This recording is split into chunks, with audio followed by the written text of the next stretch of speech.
सरकार बनाने आए हैं, लेकिन हम व्यवस्था को ठीक करने आए हैं। हमको सेवा करने आए, हम मेवा के लिए नहीं आए।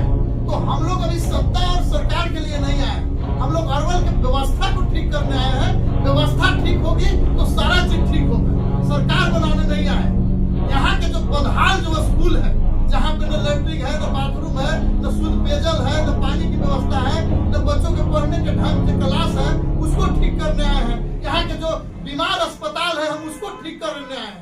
इसलिए कि जब बच्चा बीमार होता है, लोग बीमार होते हैं, जब घटना होती है, दुर्घटना होती है, जब लोग का एक्सीडेंट होता है, किसी को कुत्ता काट लेता है, किसी को सांप काट लेता है, तो अस्पताल में न सुई है, न दवाई है, न डॉक्टर है। ये हम बीमार नहीं है, अस्पताल बीमार है, हम उसको ठीक करने आए हैं। यहाँ के करप्शन को हम ठीक करने आए हैं, जो भ्रष्टाचार है, जो लोगों को जगह जगह जाति में, आवासीय में, आय में, ओबीसी में जो मूलभूत समस्या है, हम उसको ठीक करने आए हैं, उस करप्शन को ठीक करने आए हैं। तो यहाँ पर जो 4-5 को जो समस्या है मूलभूत, जो जब हम जाते हैं थाना में, तो थाना में जो घुसखोरी है, दलाली है, उसको हम ठीक करने आए हैं। जब यहाँ की जनता जाएगी तो वहाँ एक कुर्सी मिलेगा, पानी मिलेगा, मान सम्मान मिलेगा, ये हम ठीक करने आए हैं।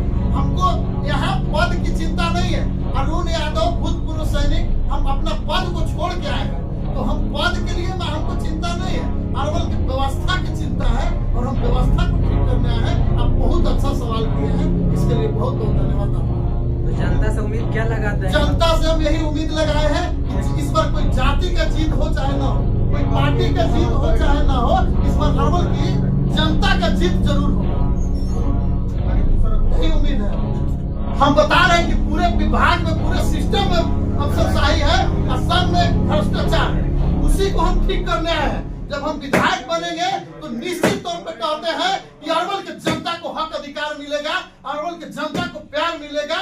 और जब हम विधायक बनेंगे तो हम वादा करते हैं, आप रिकॉर्ड कर लीजिए कि 365 दिन हमारा जो विधायक का एमएलए फ्लैट होगा वो जनता के लिए समर्पित रहेगा, और जनता को रहने और खाने के लिए 365 दिन वहाँ पर व्यवस्था होगी। और हर पंचायत में, हर गाँव में एक सहायता केंद्र खोलने का काम करेंगे, और सहायता केंद्र से आम लोगों की समस्या को दूर करने का काम करेंगे। सर, शिक्षा व्यवस्था कैसे ठीक करिएगा? शिक्षा व्यवस्था को तो हम पहले ही बोले कि यहाँ के जो हम सत्ता की और सरकार की बात नहीं कर रहे। हाँ, सत्ता और सरकार की बात नहीं करने आए, हम व्यवस्था में हम बता तो दिया कि शिक्षा एकदम जर्जर स्थिति में है, और शिक्षा को हमको ठीक करना है। तो यहाँ जब हम विधायक बनेंगे तो निश्चित तौर पर हम कह रहे हैं कि यहाँ की पूरा शिक्षा व्यवस्था को मैंने दुरुस्त और सुदृढ़ करने का काम करेंगे। यहाँ के अधिकारी पदाधिकारी को हम क्लास लगाने का काम करेंगे। अगर यहाँ के अधिकारी पदाधिकारी फोन नहीं उठाएंगे, प्रतिनिधि की बात नहीं सुनेंगे, तो हम बताने का काम करेंगे कि सिलेक्टेड और इलेक्टेड में कितना पावर है।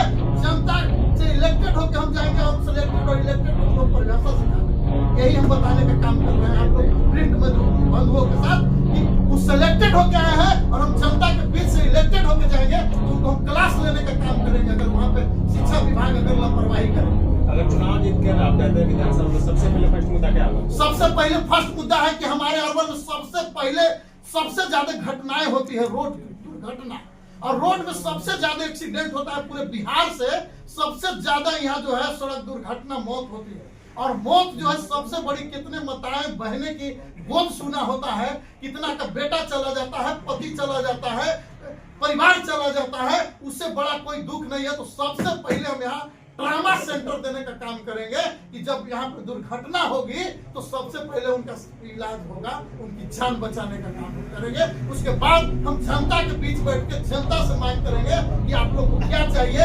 हर गांव से जो मांग होगा, लोगों का जो डिमांड होगा, उसको सबसे पहले हम पूरा करने का काम करेंगे। और भ्रष्टाचार जब खत्म होगा अरवल से, तो निश्चित तौर पर अरवल का विकास तेज गति से होगी, और अरवल का कायाकल्प बदलेगा।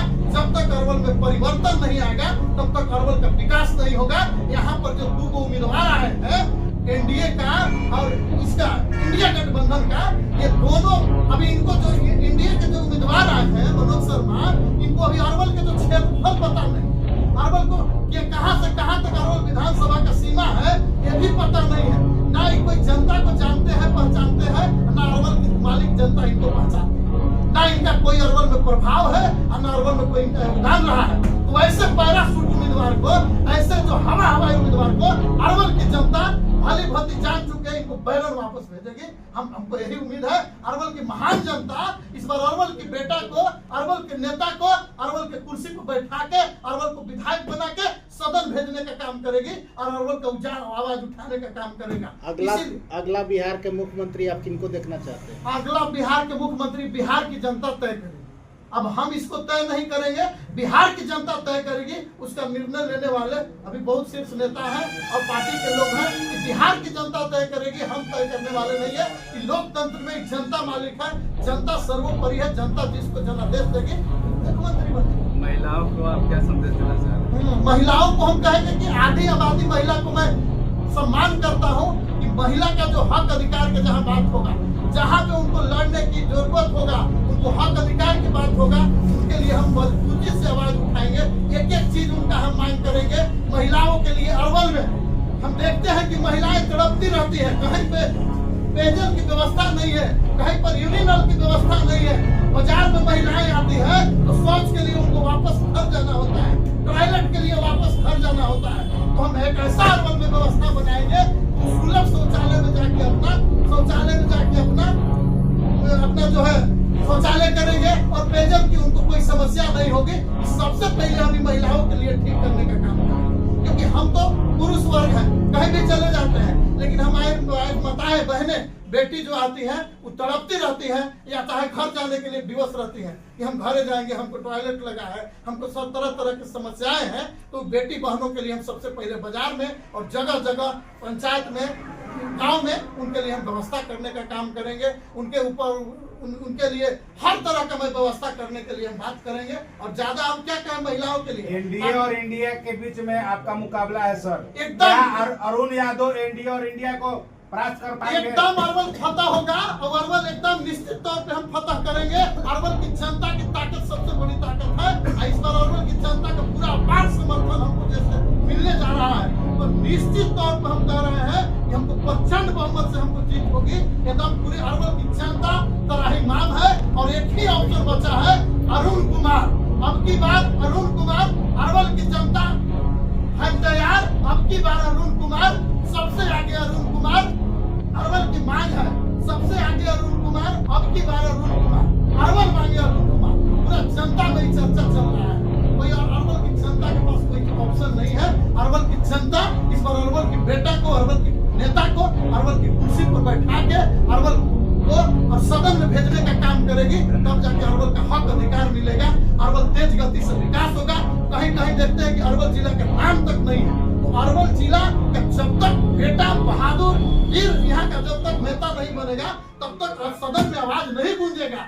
और जब तक आवाज नहीं गूंजेगा तब तक अरवल का कभी विकास नहीं होगा। तो इसलिए अरवल की जनता इस बार माले महानंद से और एनडीए के उम्मीदवार दोनों के नकार के इस बार त्रिकोणीय लड़ाई होगी। और निश्चित तौर पे हम अरवल को फतह करके और प्रचंड बहुमत से जीत के सदन जाने का काम करेंगे। जनता का आशीर्वाद प्यार मुझे भरपूर मिल रहा है। बिहार में जातीय पर चुनाव होता है। हाँ, इस पे सर आपको क्या करना है? जातीय तो हम जातीय में कमजोर कहाँ है? अरवल में सबसे कमजोर है। अरवल में बहुल इलाका है जादवों का, सबसे अधिक माने बहुल क्षेत्र है, बहुल इलाका है। तो 57,000 जादव वोटर है हमारे पास और 14,000 कुछ वोटर इस बार जुटे। तो उसमें भी हम जान लीजिए कि हमारा कितना माने संख्या होगा। जादव तो महागठबंधन को वोट करेंगे। महागठबंधन ऐसा कुछ नहीं है। इस बार महागठबंधन के उम्मीदवार को अरवल की जनता नकार दिया है पहला कि आपको हम उम्मीदवार आपको नहीं मानेंगे। तीन तारा सब कुछ कराएगी काम बिगाड़ा। माले का जो फसल और नस्ल दोनों खराब कर दिया है। इसलिए अरवल की जनता इस बार माले को बैकआउट कर रही है। माले को इस बार पूरी तरह से हार नहीं। यादव समाज से एक निर्दलीय प्रत्याशी आ रहे मनोज सिंह यादव, वो भी दावा कर रहे हैं कि हम अभी दावा तो कोई नहीं करता। दावा कोई करता है कि हम नहीं करते जी, दावा करने दीजिए। उनका दावा करने का सबको का अधिकार है। आप भी चुनाव लड़ सकते हैं, पत्रकारिता छोड़ के आप भी दावा कर सकते हैं। दावा करने के लिए किसी को रोका हुआ? हर कोई दावा करता है। उम्मीदवार का अधिकार है दावा करना। वो दावा नहीं करेंगे तो कैसे चुनाव लड़ेंगे? तो दावा करने में और जनता को समझने में समय लगता है। और जनता सर्वोपरि, जनता ही लोकतंत्र है जिसको जी सीटों को जो है उनका काफी देखिए अभी एक लिस्ट जारी हुआ है, दूसरा लिस्ट भी जारी हुआ है, तीसरा लिस्ट जारी हुआ है। 20 तारीख को हम फाइनल बता देंगे कि कितना सीट मिलेगा। हमारे 6 नेता तय कर देंगे। नहीं नामांकन में नहीं, हम खुद उम्मीदवार हैं तो हम अपने क्षेत्र में लगे हुए हैं। उनका निर्देश है कि अपना अपना काम करिए, अपना अपना क्षेत्र में जाइए और मेहनत करिए और बेहतर से बेहतर प्रदर्शन करके सदन आने का काम करिए। यही आशीर्वाद मिला है। आपका नामांकन कब होगा? मेरा नामांकन कल शनिवार दिन 11 बजे दिन में अरवल उमेराबाद जो मेरा पैतृक गांव है, आदर्श ग्राम लेखा बिगा यादव चौक से पूरा बैंड बाजा हाथी घोड़ा और हजारों हजार की संख्या में गाड़ी वाहन दुपहिया चरवही पहिया वाहन और हजारों हजार की संख्या में हम लोग अनुमंडल पर आकर अपना नामांकन दाखिल करने का काम करेंगे। उसके बाद आशीर्वाद यात्रा निकलेगा और सबका खाने पीने का व्यवस्था हमारे रोजा पर राधा कृष्णा मैरिज हॉल में किया गया है। और हम लोग कल बहुत भव्य तरीके से हम अपना नामांकन दाखिल करने जा रहे हैं। कल दिन शनिवार पूछिए बबलू भैया, भैया किसी को लेके जाएंगे? एकदम निश्चित। देखिए फोटो लगा होगा, यही फोटो जाएगा। हाँ, हम उनको आदरणीय मानते हैं, पूजनीय मानते हैं। हमारे तेज प्रताप जी हैं उस फोटो में, हमारे लालू जी भी, तो उन्हीं का फोटो लेके हम भी नामांकन करने जा रहे हैं। नहीं एकदम सही बात। हाँ, वही फोटो जाएगा नामांकन में। देखिए वहाँ पे सील करके रखा हुआ है। सब समाप्त हो गया, एकदम निश्चित। लोग आप लोग जाइए।